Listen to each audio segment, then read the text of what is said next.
Hello, everybody, and welcome to Changemakers, your show for new online business owners looking for inspiration and courage as they begin their entrepreneurial journey. On this show, we have solo episodes where yours truly, Valerie Fischer, will discuss neuro-linguistic programming, sales and marketing, and business tips. Majority of the show will have guests who will share stories of their own journey and whose products and services also hope to serve new online business owners like you, our listeners and viewers. I'm excited for this episode, so let's get the ball rolling. Good morning, good afternoon, good evening, everyone, wherever you are in the world. Today, we are going to speak with Mr. Jeremy Nicolaides, the owner and founder of Golden Octopillar, and I'm so excited to talk to him about living a life of freedom. Isn't that what we all want?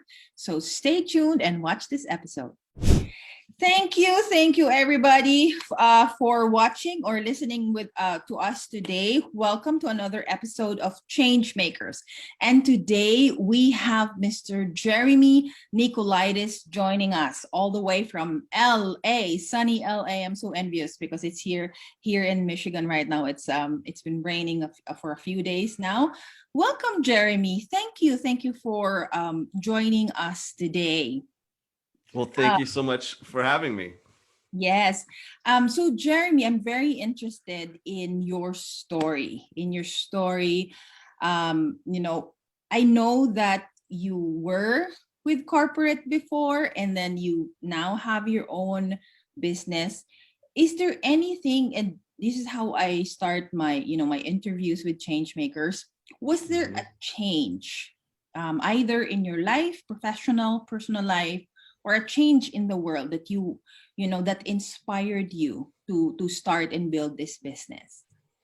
Yeah, I think, there was definitely something inside, right? So if we step back a little bit, I was at the time where I decided to make the big transition, I was working as global creative director for a big post-production company in Hollywood. So they had, I was fortunate enough that I was a little bit ahead in terms of 3D movies, right? Where you put on the glasses, right? And it's Wow. like, the Avengers and Marvel and, all these movies that are now. I started doing that in 2002, and I was doing it for IMAX films and ride films for, like Universal Studios and Disneyland and that kind of thing, where people go to the theme parks and watch 3D.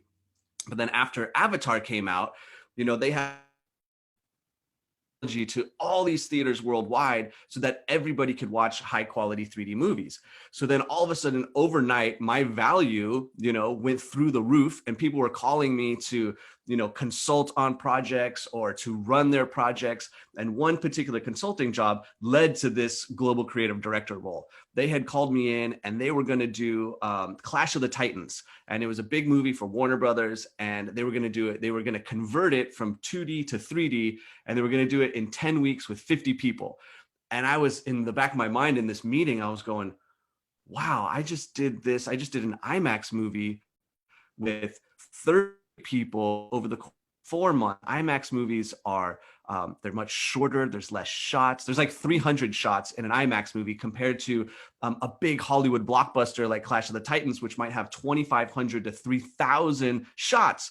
And I'm thinking, I don't know. And so I took the job just to see like what they had, and we got in there, and it was, they didn't know what they didn't know, I guess is the best way to put it, right? And so I had this conversation with the owner, and I'm like, hey, what you guys are doing, I understand it, I get it, this is the way we've been doing it, but I think we need a lot more people. And so we went on to scale in a massive way. So to get through that one particular film, we went from 50 to 150 in like 2 weeks. Oh and then over the course, it was crazy. I was working 18 hours a day, 6-7 days a week. They would put me up in a hotel next to the office so I didn't have to drive home because it was too dangerous and it took up too much time.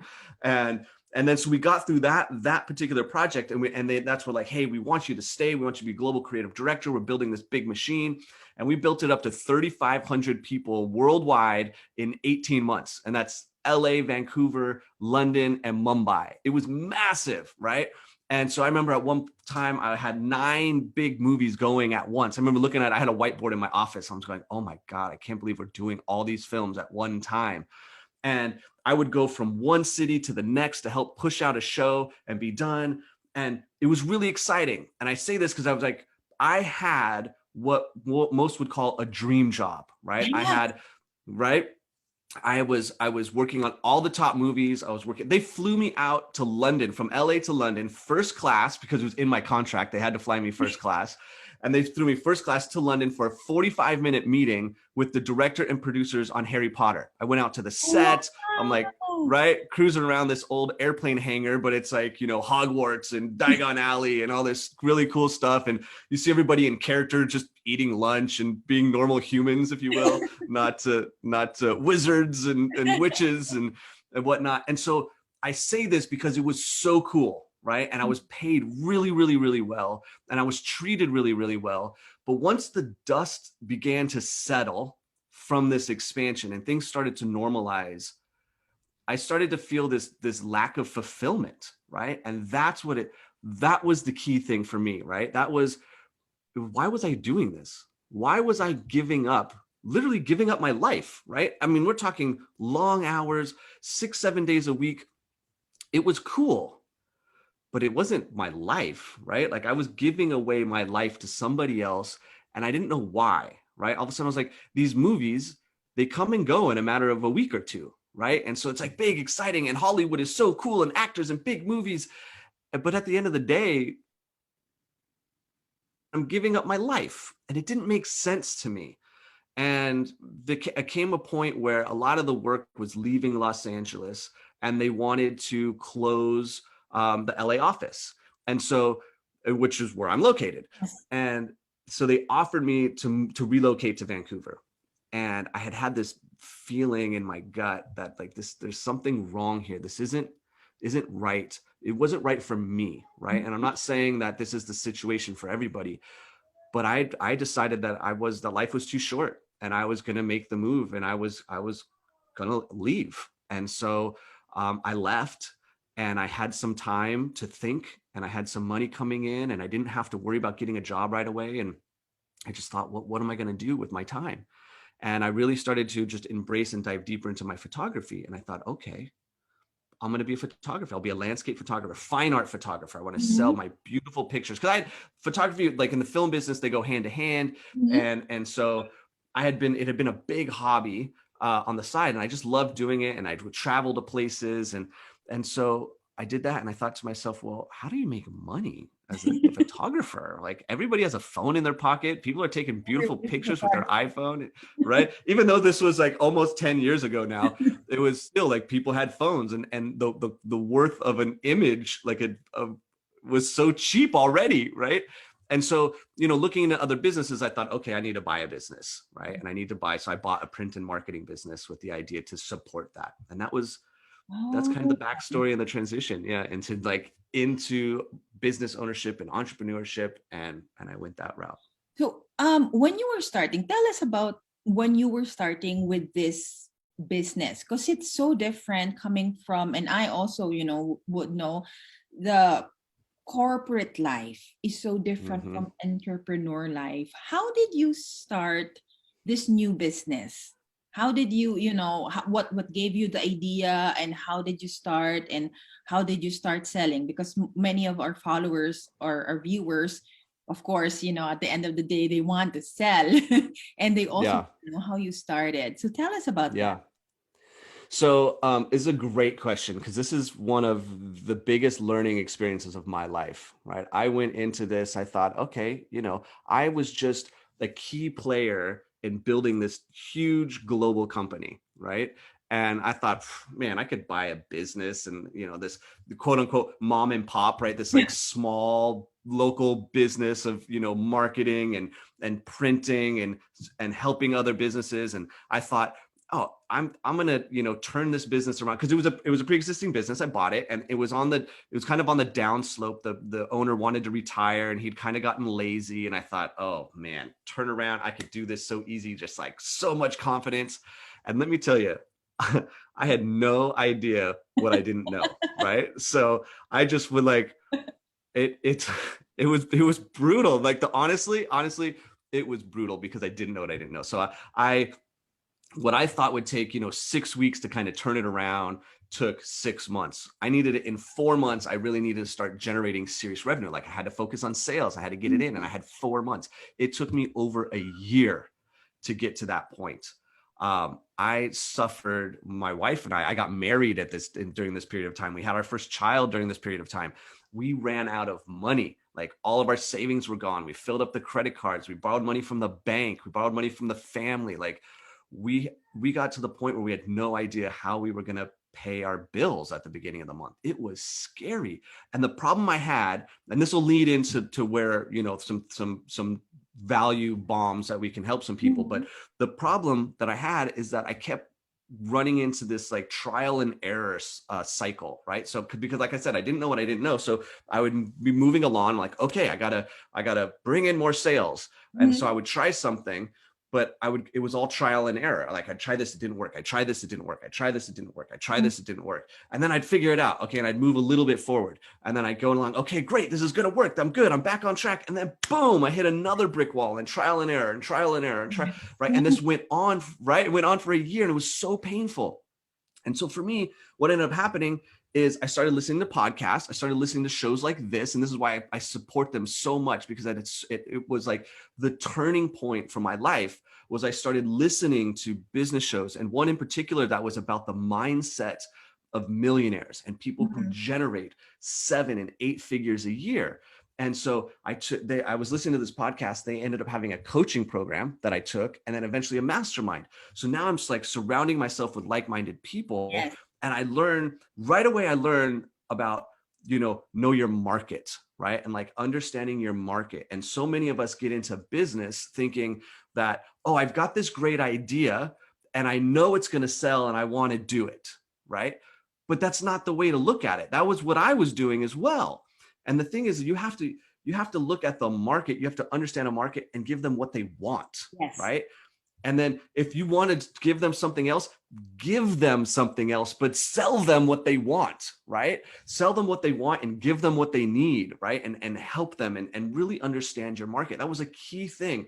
And then to get past the trial and error, it's like, okay, now that I understand that, how do I actually take action on that? Mm-hmm. And it was modeling success, right? And it was looking for those who had already solved the problems. And one of the things I started looking at, because in the print and marketing business, it's very competitive space. Mm-hmm. And at first you might think, oh, people think I've got this big idea, right? Nobody's ever done it before. And for me, I go, whoa.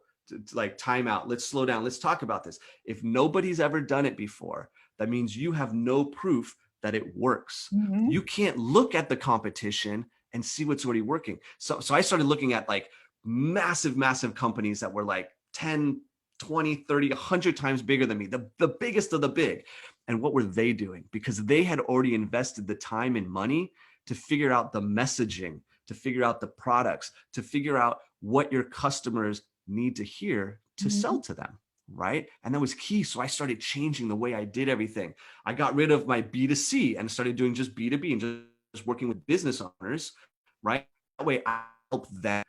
And then I learned from them, and now it made me more valuable for the next customer, and I helped the next customer and the next one. And so now I started learning from, a coaching group and a mastermind, but then I started learning from my customers and my clients, and it just began to snowball. And so then the other thing that the lesson is you have to take action, right? You have to move, right? And that most people, they get so worried about making everything perfect that they don't do anything. Yes. And it's analysis.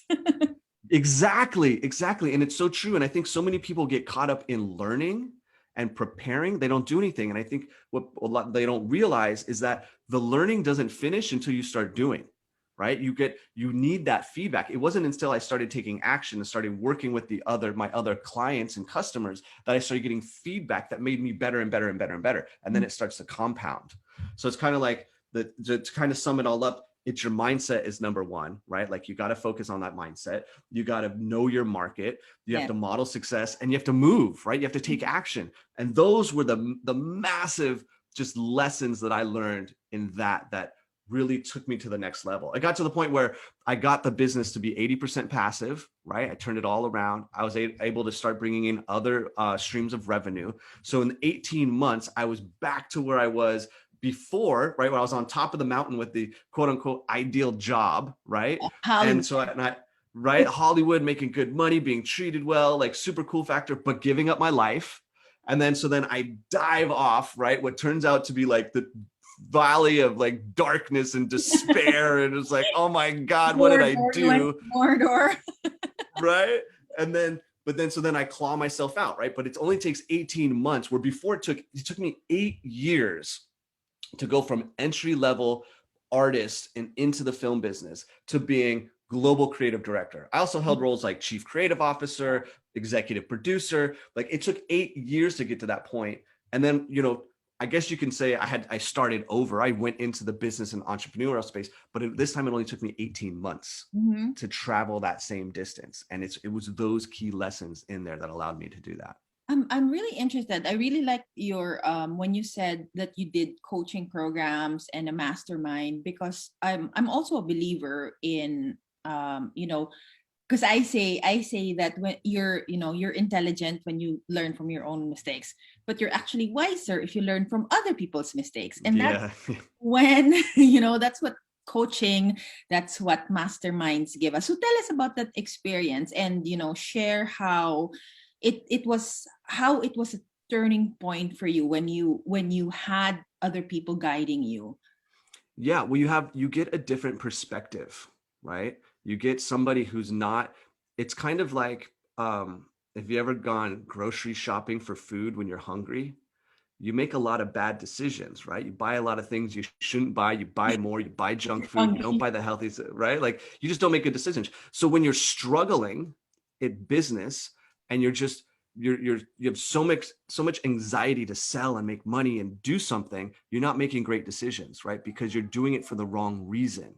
And so when you have a coach, when you have somebody that can step aside from a different perspective, that also has perspective on so much more than your world, they can guide you, right? And they could say, hey, I've seen this before. I've seen something similar.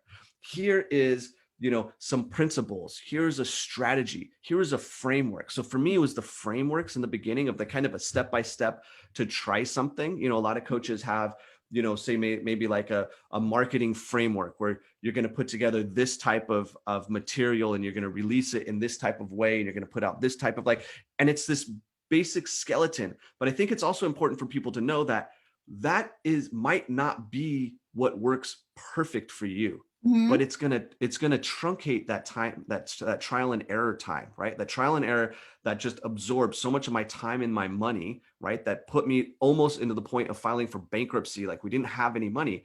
That shortens that time frame, and that's the key to coaching, right? Is it shortens your time frame of growth because you can get farther faster, right? And then the masterminds, right, is now you're with other people, so you're sharing successes and your struggles, and it even speeds up even faster. I love it so much. To this day, I will always be in both, right?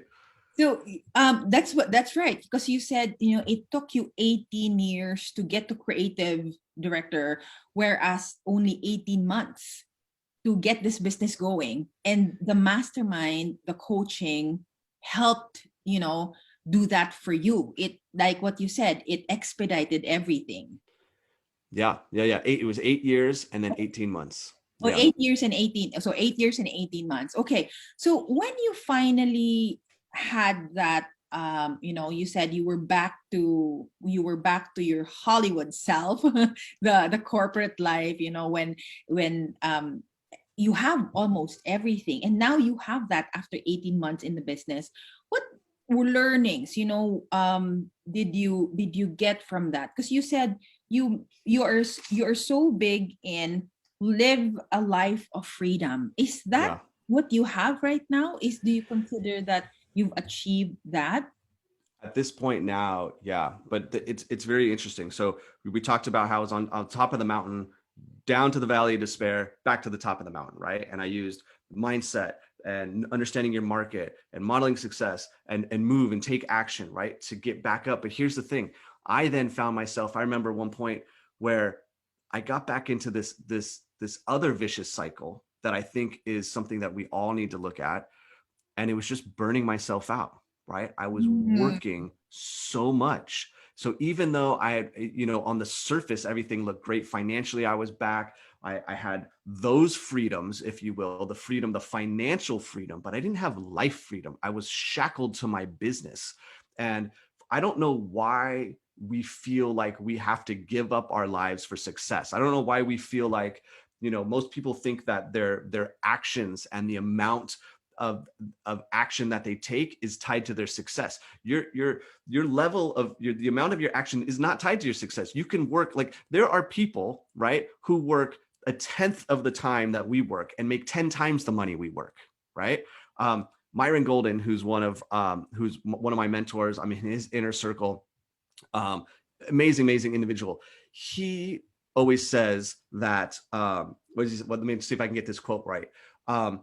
People that make more money than you they don't make more money than you because they work 10 times. They just know something that works 10 times better than something Ah. right? Like, how good is that? And so then I started focusing on, well, I'm still giving up my time. I'm still giving up today for tomorrow. Why am I doing that? Why am I giving up Monday through Friday so I can have a couple of off days? Why am I giving up months and months and months of time so that I could take a week off? It doesn't make any sense, right? Like, we have this idea that we have to give up 50 years of our lives so that we can have 10 years of freedom at the end, right? Yeah, like, I want to retire without retiring, right? I want the feeling of retirement without actually being retired, right? And so how do you do that? How do you get to the point where you are successful and free, right? And so that's first is a big mindset shift. Like, you have to first understand that your actions are not tied to your outcomes, right? The amount of it, right? And so that's just step one. It's just like, okay, I need to look at something different. What are the people? Why, if you take people like Jeff Bezos, Elon Musk, Bill Gates, if you cut their wealth by 10, right? If a tenth, they're still billionaires, right? Like, they're still billionaires. And you think about their time, they don't, like, for Jeff Bezos, like, who's like crazy rich and has so much money, for him to like, if you're making like $300,000 a year, right, US, for him, he would have to work like 150 million hours a week. I don't even know what the math is, but it's something crazy, right, to equal that. So what does he know? What are these people? So it's still the same thing of like modeling success and looking for it. And what I found is that people, it's leverage, right? They found a way to leverage different things. And so how do you leverage people? How do you leverage other people's money? We don't want to spend our own money. We want to protect our money, but we need money to grow our businesses. So then how do you use other people's money to grow your business, pay it back, so you always protect yours, right? And so it's different in different places in the world on how money works and taxes and the laws. And so I don't want to get into that because I don't want to misguide anybody. But you start looking at different ways to get yourself to the point where you're only doing what you love to do, and you're only doing it in the amount of time that you want to do it. And you have to start with those questions, right? So it's first, you got to understand your mindset. You got to change the mindset to know that it's possible, right? You got to decide that, you are going to make this change. And then you got to make some decisions for yourself is, well, how much time, what is the lifestyle I want? I talk about being a lifestyle creator. Like, you have to create your own life. So let's start with that. Just like when we have our businesses, we start with what the customer wants. Well, let's back up even farther and let's talk about what you want. What do you want for your life, right? And then we go through the same process that we do with our business, but we do it with our life. How do we do it? Where do we model success? How are other people doing it? And in the beginning, it's going to take some time, right? It always takes some time. Even when you make the transition from corporate world to the business world, most likely you're going to see some kind of dip. There's going to be some kind of valley, right? But you and I are here to help people so that valley is as shallow as possible. So you don't go through what I went through, right? And it's much shorter and it's much faster, and you can do it with a lot less pain, right? And yes, mindset. I have to agree that mindset is so important because, other people say, what is the magic? There's no magic. There's no specific tactic. It's actually changing your mindset. It's about really understanding, like what you said, for me, it started with a personal brand. Who am I? Who am I going to serve? Who do I want to serve?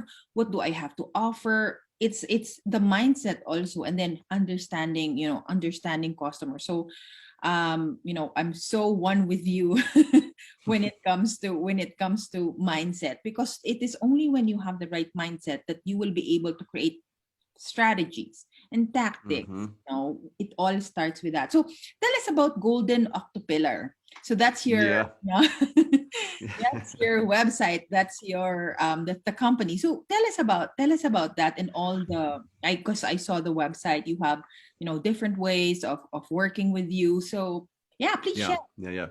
yeah. So Golden Octopillar is the company that I started to help other creative entrepreneurs and business owners, right? And with the goal really to help them to work less and make more, right? Or work less and make the same amount, to start to think about how to be successful and free at the same time, right? So I have a few where people come in and people are at different levels in their lives. So I've got a Facebook group where people come in. Obviously that's like lots of free content, lots of just helping just to get the momentum and the movement in that mindset, right? Mhm. And then I'll have I've got a new challenge coming up. So I've been doing these challenges, and so I've got a new one that's about to they'll build. The copywriter got back to me this morning, and we got the copy down. The pages are being built. It'll probably come out next week.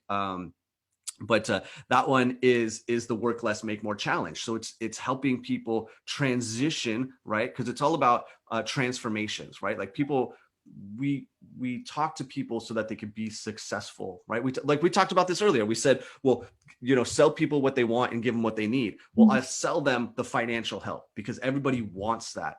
But what you're going to get and what feeds into that is that mindset, that transformation into becoming somebody that, because you have to be the person before you can have the benefits of the person, right? Like Mhm. you have to be it, you have to do it, and then you can have it, right? And then so it's like it's getting people into that. So the challenge is there. And then like I've got a coaching program, a mastermind, and it's really working. What I've done, the reason why I started Golden Octopillar is I had taken all this knowledge and I was helping other big companies succeed. So I was working as a consultant, so I transitioned into, helping other companies make more money. I was helping companies that do 6 and 8 figures, do even more, right?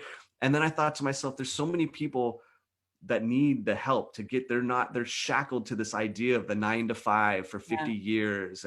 And so I thought, well, I could take my consulting and what I do for big companies and I can turn it into coaching, and I can help more people and make it one to many and help more people at the same time. And what ends up happening when you have these coaching groups and you do group coaching, it becomes a mastermind at the same time. Yeah. And the other people, right? It's just like in school where you raise your hand, you ask a question, and there was 10 other kids who had the same question, but were scared to raise their hand. Mhm. Everybody starts learning and doing more and growing faster. And it's also very similar to when I had the print and marketing business and I started to help all these other businesses. Well, the growth of this company benefited this company over here. It just didn't know it. I just happened to be the center to that whole thing. But imagine if we were all in the same room together, it compounds and happens Yeah, so much you were just a faster. catalyst. You just started it, but you're just a guide, but it's everybody doing Yeah. doing what they're supposed to do. All right, so that's Golden Octopillar, and it's what I'm just curious. What about the name? I love it. It always comes up. So octopillar is the one word we didn't correct our oldest son when he was saying octopus improperly, right? And so he was probably 2.5, 3 at the time, and I love octopus. I'm fascinated by octopus. I was a big scuba diver, like, so we've got big stuffed animals and things like that. And I'm always like, oh, octopus, cool, check this out, right? And I think at the time we were reading the children's book, The Very Hungry Caterpillar. And so he just mixed, I think in his mind, it was the tentacles were the caterpillars, right? And he started saying octopillar. I'm like, this is so cute, right? And so like, we can't correct him. Like, we just knew it would go away over time. And then it has, right? And at the time I said, I'm going to buy this domain because one day I'm going to use it. And so when it came time to where I needed a proper business entity for tax purposes and just business reasons, Mhm. I said, okay, now's the time to use it. It's great. It stands out. People always ask me Yeah. about it, right? but I needed a little more pizzazz, and I wanted to like make it seem, just give it a bigger sense, right? And so I started thinking of like rare gems and stones and things like that. And so that's where the golden came in. So they became the golden Octopillar.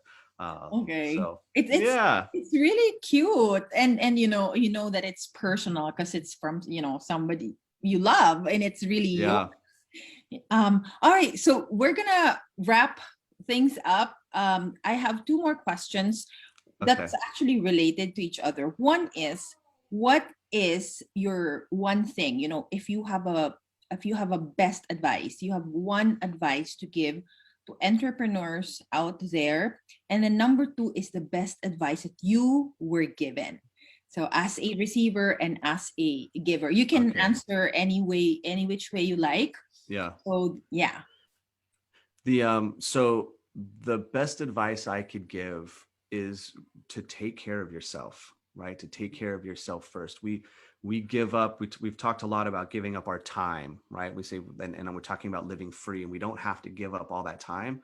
But what we also give up is we give up our health, right? And we don't sleep well. We take on enormous amounts of stress. We don't exercise. We eat poorly. We put ourselves second to our businesses, and you can't be that top level of success unless you're taking care of yourself. When high level entrepreneurs and business owners, they focus on their health. They have health coaches just so they can perform, so they can show up and shine. One of the big changes that I've made in my life in the last 12 months that has just been so beneficial is, one, first, my sleep. I always get a good night's. I can't say always, but 9.5 times out of 10, I'm getting a good night's sleep, right? And I found what that is for me, and it's going to be what it is for you. And for me, it's like, it has to be over 7 hours. I need somewhere between 7 and 8 hours for it to be great. Now, there's times where I'm going to get 5 hours. I get it. We're going to be out of balance. And so let's not be hard on ourselves either. Let's not put that stress on ourselves or say, okay, this time I have to do this for this particular reason, but I'll be right back onto it. Here's my baseline. I also started meditating, right? The meditation has been huge for me. I get up every morning and I meditate when the house is still quiet and the kids are sleeping and everybody, and the dog's not moving around. And I tiptoe out into the living room, and I have that moment where I just connect to a higher source and something greater than myself. I also journal. I have what can I think of the word, manifestation journal, right? So it's like, I'm just giving thanks for everything that's to come, right? Because when we are focused on optimism and happiness and love, we attract those things, and we're in a much better state, and we can serve our customers and our clients and our businesses and our family and our relationships. Everything improves. We're in that state of mind. So for me, if I start to get overwhelmed, or I'm just like feeling bad, right? Like bad energy. Like yesterday, day before yesterday, it was Monday, and I was behind, and I felt like things were off, and I was starting to get grumpy, and I wasn't feeling good. I know for me, as soon as I start to feel that way, I have to stop. I don't keep pushing. I stop. I take a walk. I meditate. I breathe. I slow down. I get back into being grateful, and everything else improves, right? And so that's also part of it. We have to take care of ourselves. It's just so vital. And again, if we're killing ourselves, like we're giving up today for tomorrow, and we get to the end, so now we're going to give up our lives for 50 years and have the 10 years of quote unquote freedom at the end, but we're unhealthy and we don't enjoy ourselves, and we're like, should have taken this trip a long time ago, right? So we don't want that. We don't want those what ifs. And the best advice that is given to me, what always comes back, and it's different moments in time, but it's take action. It's take imperfect action now. I mean, I remember going back to where I had to quit my first job because I was getting my first art job, and I was so nervous to go talk to my boss, right? To say that I'm leaving. I'd been there for 4 years. I mean, I don't know, maybe I was like 20, 21, 22 at the time, right? And I was so nervous about it. And I just remember a friend walking by, and he just looked at me and he's like, no better time than the president, right? And that always stuck with me. But it always kind of reappears in my life. It's like, if remind right, you. yeah. I remember the CEO, when I was global creative director, the CEO said to me, because he's like, well, what do you want to do? Because he was like sensing that like I wasn't being fulfilled, and I started talking about like, well, I want to do this and I want to do that, and him wanting to keep me was like, you're not going to do that. He's like, if you're going to do it, you'd already do it. Why aren't you doing it? You're not doing it. So you're not going to be that. Right. And it was so hard. But it just ate at me. And I'm like, I'm going to show you. Right. But it's that whole thing. It's like, why aren't we? Yeah. And so there's things, we have these blocks, we have these reasons why we don't do things. And I think, let's not think about it. Like, let's just take action. Let's take imperfect action. Let's not worry about what other people think. How many people are not taking action and being the person they want to be and owning the business they want to own and doing the having that entrepreneur life because they're worried about what their friends and their families are going to think. Mm-hmm. And they're probably thinking of like 3 or 5 people in their brain of like what they're going to criticize them. You know what? Like, let them criticize you. Let them criticize you all the way up to the top. And when you're sitting there on the top of your mountain, whatever that mountain is, you can reach your hand down to them and say, hey, come up here with me. It's okay. I still love you. I know you didn't understand, but it's because your mindset, you were just trying to protect me. Mm-hmm. You were criticizing me and telling me not to do something because of your own fears, because you were afraid to do it. Now you can use me. You can model me, and you can use me as an example of success and know that it's possible, and I will help you along the way, right? And you can be stronger. That's so powerful. That's so strong because and then you reach out your hand and pull them up with you, because that's what I believe that's what entrepreneurs do. That's what business owners do. We try to make the world a better place. We try to make the world a better place for everyone. And that's such a powerful way to end this conversation. I'm so glad to, talk to you today. Let us know how we can find you. So how do we find Mr. Jeremy Nicolaides? Your social media accounts, Facebook groups, how do we find you? Thank you. Yeah. So goldenoctopillar.com.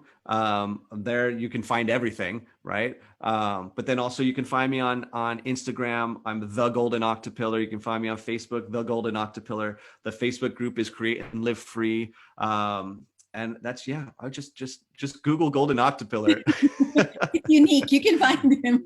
Right. Yeah. I'm the only one, I promise. Right? Yes. Then someday there'll be 100 of them, You can franchise it eventually. Right. Yeah, exactly. It's a good idea. Hold on. Let me write that down. Yes. Franchise it. So claim the names. You already have the domain, trademark it, and then franchise it to I like it. Scale, right? Okay. Thank you very much, Jeremy, for joining us today. And thank you, everybody, for watching another episode of Changemakers.